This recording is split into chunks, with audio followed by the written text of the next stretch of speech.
علی ای همای رحمت، تو چه آیتی خدا را که به ماسوا فکندی همه سایه هما را.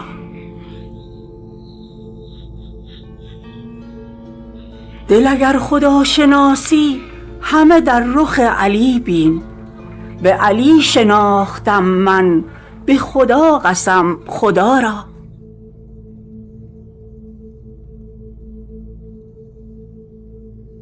به خدا که در دو عالم اثر از فنا نماند، چو علی گرفته باشد سر چشمه بقا را.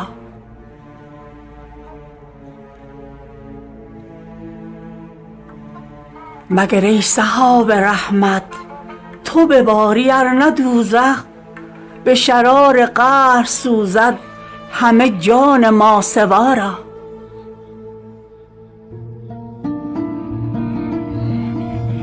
برو ای گدای مسکین در خانه علی زن، که نگین پادشاهی دهد از کرم گدا را.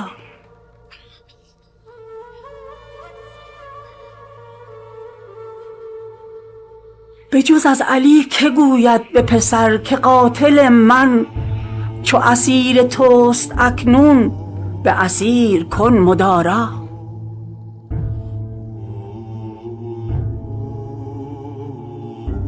به جز از علی که آرد پسری ابوالعجایب، که علم کند به عالم شهدای کربلا را. که علم کند به عالم شهدای کربلا را.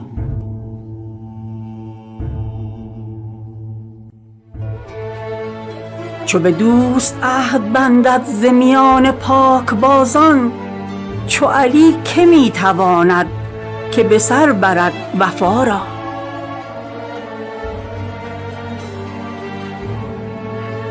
نه خدا توانمش خواند نه بشر توانمش گفت، متحیرم چه نامم شه ملک لافتی را. متحیرم چه نامم شه ملک لافتی را.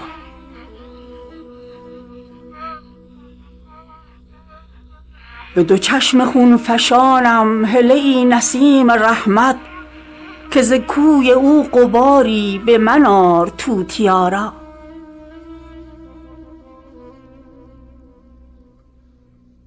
به امید آن که شاید برسد به خاک پایت، چه پیام ها سپردم همه سوز دل صبا را.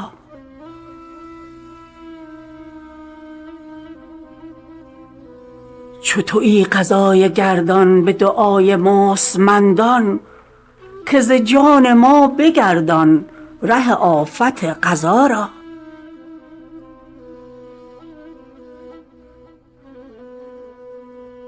چه زنم چو نای هر دم ز نوای شوق او دم، که لسان غیب خوشتر بنوازد این نوا را.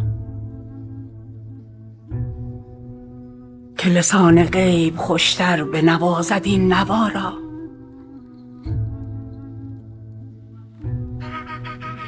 همه شب در این امیدم که نسیم صبحگاهی، به پیام آشنایی بنوازد آشنا را.